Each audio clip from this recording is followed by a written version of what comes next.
By December 1941, the United States Pacific Fleet is the most powerful naval force in the Pacific Ocean.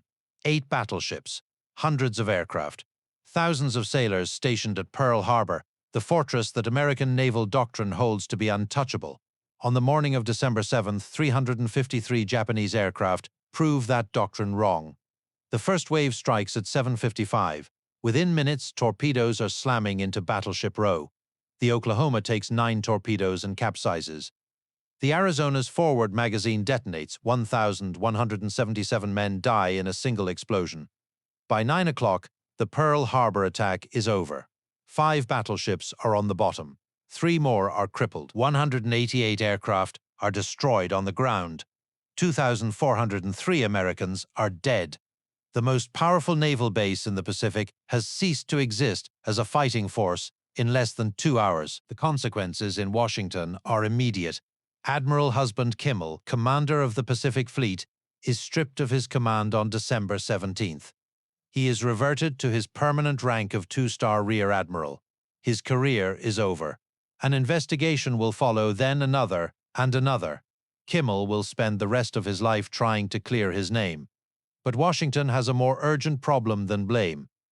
The U.S. Navy has just lost its Pacific Fleet. Japan is advancing unchecked.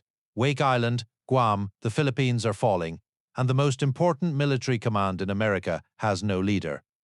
Vice Admiral William Pye takes over as acting commander. His first major decision is to recall the relief force headed for Wake Island. He considers it too risky. Wake falls to the Japanese on December 23rd. It is not an encouraging start, but the problem is not just who will command the fleet. The problem is who will agree to. Pearl Harbor Command has become what military historians would later call a poisoned chalice. Whoever takes it inherits a shattered fleet, a demoralized force, an enraged public demanding answers, and the near certainty that the Japanese will strike again before anything can be rebuilt. The political exposure is total. The margin for error is zero. Secretary of the Navy Frank Knox returns from a personal inspection of Pearl Harbor. His report to Roosevelt is blunt. New leadership is needed. The question is who? Knox begins working through the Navy's flag officer list. 28 admirals are senior to the man he will eventually choose. Each is considered. Each is passed over. Too old, too cautious, too closely connected to the disaster, too politically exposed, or simply wrong for the job. The man whose name keeps surfacing is not what anyone expects. Chester Nimitz is a rear admiral running the Bureau of Navigation, the Navy's personnel department. He is not a surface warfare hero. He is not a carrier admiral. He is a submarine man, a diesel engineer, an administrator who has spent his career solving problems quietly, managing assignments, and advising Roosevelt on which officers should go where. He is, by almost every conventional measure, the wrong man for the job. But Nimitz has one quality that no other candidate on the list possesses. He has no connection to Pearl Harbor. No blame attaches to him, no political baggage. And Roosevelt has been watching him for 2 years ever since Nimitz, as bureau chief, proved himself sharp, calm, and impossible to rattle. In early 1941, Roosevelt had actually offered Admiral Nimitz command of the Pacific Fleet. Nimitz turned it down. He did not want to leap over his seniors. It was a decision that, by December, looks less like humility and more like fate. On the morning of December 16th, 9 days after the Pearl Harbor attack, Rear Admiral Chester Nimitz is working at his desk in the Bureau of Navigation when he is summoned to the office of Secretary Knox. Knox does not ease into it.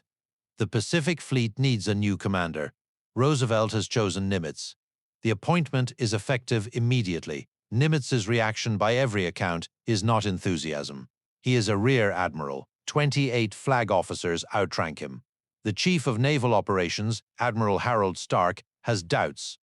The newly appointed Commander-in-Chief of the U.S. Fleet, Admiral Ernest King, considers Nimitz a desk admiral, a bureaucrat, not a warfighter. King's skepticism will take months to overcome. But Roosevelt is not interested in seniority lists. He is interested in results. And he sees something in Chester Nimitz that the Navy establishment does not. What Roosevelt sees is a pattern. Nimitz has commanded vessels of every size, from submarines to battleships. He pioneered underway refueling techniques in 1917 that will prove critical in the Pacific. He supervised the conversion of the submarine fleet from gasoline to diesel propulsion. He is, above all, a builder, a man who understands logistics, supply chains, personnel management, and the slow, unglamorous work of turning broken systems into functioning ones. This is not what the press wants. The public wants a fighter, a MacArthur, a Halsey, someone who radiates aggression and vengeance. Roosevelt gives them a quiet Texan from Fredericksburg who once ran a diesel engine school and whose most dramatic moment in the Navy to date was running a destroyer aground as an ensign in 1908, for which he was court-martialed. The Navy brass is skeptical. The public has no idea who Nimitz is. Roosevelt's response to every objection is the same: get out there and don't come back until the war is won. Admiral Nimitz leaves Washington by train on December 19th. The journey across the country takes 6 days. He reaches the West Coast, then boards a PB-2I Coronado flying boat for the final leg to Hawaii. He arrives at Pearl Harbor at 7 in the morning on Christmas Day, 1941. He is still wearing a civilian suit. What he finds is devastation. The harbor is choked with wreckage. Oil still coats the water. The superstructures of sunken battleships jut from the surface at unnatural angles. The smell of fuel and burnt steel hangs over everything. 18 days after the attack, the damage is still overwhelming, but Nimitz notices something else. The Japanese struck the battleships, the most visible targets. They did not hit the fuel tank farms. They did not destroy the repair facilities. They did not touch the submarine base. And every aircraft carrier in the Pacific Fleet was at sea on December 7th, untouched. The battleship navy is gone, but the tools to build something new are still here. 6 days later, on December 31st, Chester Nimitz assumes formal command of the Pacific Fleet. The ceremony would normally take place aboard a battleship. There are no battleships available. Instead, Nimitz reads his orders from the deck of the submarine Grayling, a fitting platform for a submariner, inheriting a surface fleet that no longer exists. His first act as commander reveals everything about the kind of leader he is. The staff officers at Pearl Harbor, intelligence officer Edwin Layton, war plans officer Charles McMorris, and dozens of others expect to be transferred in disgrace. Their previous commander has been publicly humiliated. Their careers, they believe, are finished. Nimitz calls them together. He tells them that any man who wants a transfer can count on his assistance, but he hopes most of them will stay. These are the men who know the theater, who know the intelligence, who know the enemy. Firing them would satisfy public anger. Keeping them might win the war. Almost all of them stay. The rebuilding begins immediately. And it begins not with ships, there are none to spare, but with people. Nimitz understands something that the press and the politicians do not. The Pacific Fleet has not been destroyed. It has been damaged. The carriers are intact. The submarine force is intact. The intelligence apparatus, the code breakers, is intact. What is broken is morale. His approach is methodical. He visits every command. He talks to sailors, to officers, to the men pulling wreckage from the harbor. He does not deliver speeches about vengeance. He does not promise miracles. He asks questions. He listens. And then he acts. The effect is immediate. The men who expected to be scapegoated discover they have a commander who trusts them. The U.S. Navy's Pacific Fleet begins to function again, not as the battleship force it was, but as something different. Something built around carriers, submarines, and intelligence. The intelligence apparatus proves critical faster than anyone expects.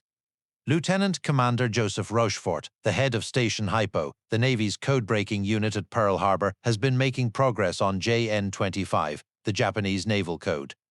Rochefort is an eccentric. He works in a basement, wears a bathrobe, and has not seen sunlight in days at a stretch. He is also one of the most brilliant cryptanalysts in military history. Nimitz does something that many commanders would not. He trusts Rochefort's intelligence. When Rochefort's team identifies Midway as the target of a massive Japanese offensive in the spring of 1942, Nimitz acts on it over the objections of intelligence analysts in Washington who believe the target is elsewhere. It is a decision that will determine the outcome of the Pacific War. June 4, 1942. 6 months after Nimitz took command of a shattered fleet, the Battle of Midway begins. Admiral Yamamoto has assembled the largest Japanese naval force since Pearl Harbor, 4 fleet carriers, 7 battleships, over 200 aircraft. His plan is to lure the American fleet into a trap and destroy it. Japanese intelligence believes the Americans have only 2 operational carriers in the Pacific. They are wrong. Nimitz has 3. The Yorktown, badly damaged at the Coral Sea barely a month earlier, has been repaired in a 72-hour marathon at Pearl Harbor's shipyard, the same shipyard the Japanese failed to destroy on December 7th. And Nimitz knows exactly where Yamamoto's fleet is heading.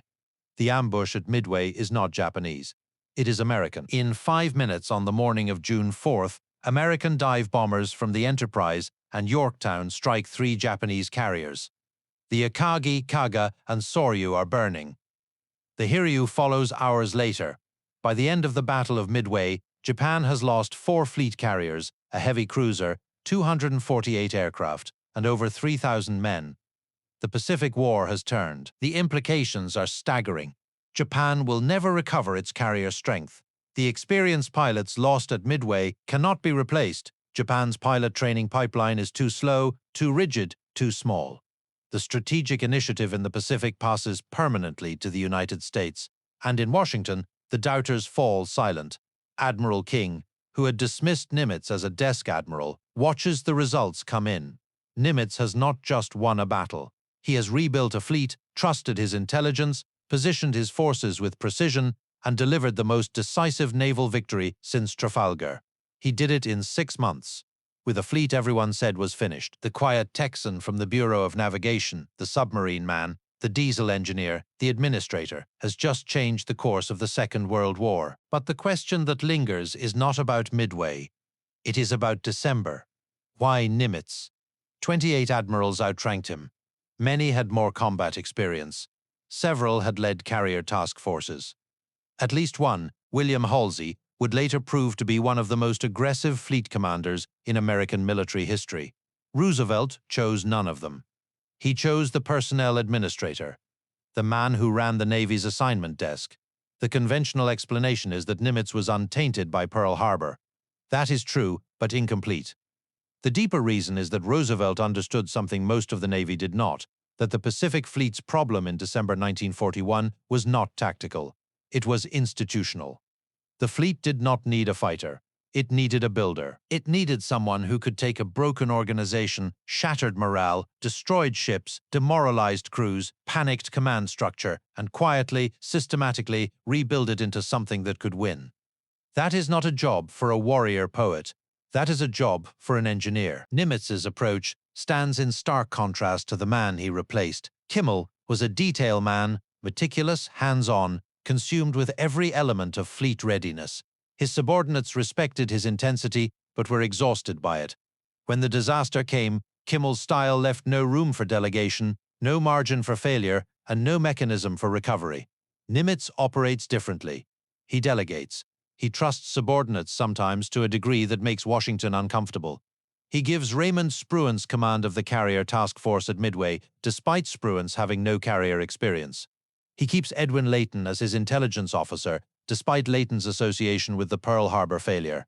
He backs Joseph Rochefort's analysis when Washington's own analysts disagree. Each of these decisions could have ended his career. Each of them works. The pattern is consistent. Nimitz chooses the person he judges best, regardless of politics, seniority, or conventional wisdom. It is the same philosophy Roosevelt used when he chose Nimitz. By the end of 1942, the Pacific Fleet that Nimitz inherited as a wreck is fighting offensive operations across the Pacific. Guadalcanal, the Solomons, the beginning of the island-hopping campaign that will take 3 more years to reach Tokyo Bay. Nimitz will command more than 2 million men and women, 5,000 ships, and 20,000 aircraft. He will be promoted to Fleet Admiral, a 5-star rank held by only 4 men in the history of the U.S. Navy. On September 2, 1945, he will sign the Japanese instrument of surrender aboard the USS Missouri in Tokyo Bay. He will accept that surrender exactly as he accepted his command. Quietly, without drama, standing on the deck of a ship in a harbor far from home. In 1964, 23 years after the attack, a retired Fleet Admiral Chester Nimitz gives an interview. He is asked about Pearl Harbor. His answer is not what the interviewer expects. Nimitz says it was a mercy that the fleet was in Pearl Harbor on December 7th. If Kimmel had known the Japanese were coming, he would have sailed out to intercept them. The battleships would have met the Japanese carriers in open ocean, slower, outgunned, with no air cover. They would have been sunk in deep water. The crews, tens of thousands of men, would have drowned. The ships would have been unrecoverable. Instead, at Pearl Harbor, the water is shallow. The crews are rescued. 6 of the 8 battleships are eventually raised, repaired, and returned to service. The submarine base, the fuel farms, the repair yards, all untouched. The carriers, all at sea. The disaster that ended one navy created the conditions for a new one. Admiral Nimitz, the man 28 admirals refused to become, sees this clearly. Whether anyone else could have seen it on Christmas morning, 1941, standing at the edge of a burning harbour in a civilian suit, that question has no answer.